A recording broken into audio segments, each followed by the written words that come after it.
When you suffer a major injury, you probably expect the physical pain. But what catches most people completely off guard is the sudden, intense loss of their personal identity. You wake up one day, and the routines, roles, and independence that define you have simply vanished overnight. It leaves you feeling like a complete stranger in your own life. Psychologists call this process identity reconstruction. Research shows that rebuilding your sense of self while you heal requires active work. You cannot wait for it to happen passively. To get through this, we are going to build your personalized identity preservation toolkit. Before we start the first step, you need to grab a dedicated notebook and a pen. By applying the exact same rigor to your mental adaptation as you do your physical therapy, you take control of your recovery. You stop passively waiting for your life to restart, and you begin actively rebuilding it today. Step 1 is mobilizing the people around you. Vague requests asking your family to just be supportive rarely work, because your friends and family do not know exactly what that looks like. You have to give them clear, actionable instructions. Use this specific framework. Help me feel normal by, followed by a non-injury activity. It might be asking them to help you feel normal by watching a specific movie, or by avoiding injury talk entirely for the day. Next, apply this exact same clarity to your medical team.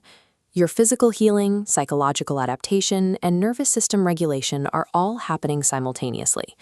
Open your notebook and write down a specific mental health update to hand to your physical therapist at your next appointment. Instead of only listing your physical pain levels, detail any shifts in your mood or motivation. When you bridge the communication gap between your physical and psychological care, you remove the dangerous uncertainty that destabilizes your identity reconstruction. Your entire care team needs to know exactly where you stand. Step 2 focuses on your mornings. Creating a predictable, structured morning routine acts as a psychological anchor when the rest of your life feels deeply uncertain. You need to systematically reduce physical friction in this routine. Using adaptive tools, like recovery clothing specifically designed for limited mobility, allows you to navigate your morning without a fight. Starting the day independently removes a frequent trigger for frustration. By eliminating the daily struggle of getting dressed, you protect your sense of capability and dignity. Once your morning is stable, write down one tiny, non-recovery goal that you can achieve this exact week. This could be reading a book for 20 minutes or walking to the mailbox. Pairing frictionless mornings with these small weekly wins accumulates over time. Day by day, you build a necessary sense of agency over your own time. Step 3 is setting up a non-physical tracking system. You need a way to measure your psychological progress to provide your brain with visible evidence that your overall recovery is moving forward. This chart shows the exact categories you need to monitor. In your notebook, draw out a grid with 5 columns: physical, emotional, social, fear reduction, and identity. Under the emotional column, you will record your mood and motivation levels every single day.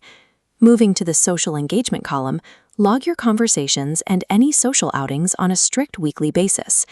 When it comes to psychological readiness, avoiding movement feels safe, but actually deepens your fear of re-injury. To track this, use the fear reduction column to log specific activities you attempted versus avoided, reviewing this data every 2 weeks. Making your emotional and social progress highly visible reinforces your identity work. When your physical progress inevitably hits a plateau, you will have the data to show that you are still making gains in other areas. Step 4 focuses on your evening routine. Before bed, dedicate 5 to 10 minutes to a strict journaling session that is completely separate from your physical pain logs. Write down this exact prompt: what did I do today that felt like me? Identifying even one honest answer keeps your self-concept intact through the hardest weeks.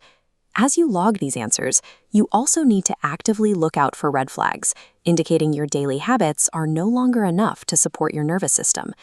This graphic lists the specific warning signs that require professional help: isolating yourself for more than 2 weeks, unexplainable sleep disruption, and prolonged emotional numbness.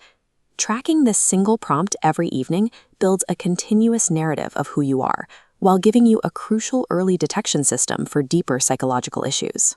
Step 5 is your monthly reflection.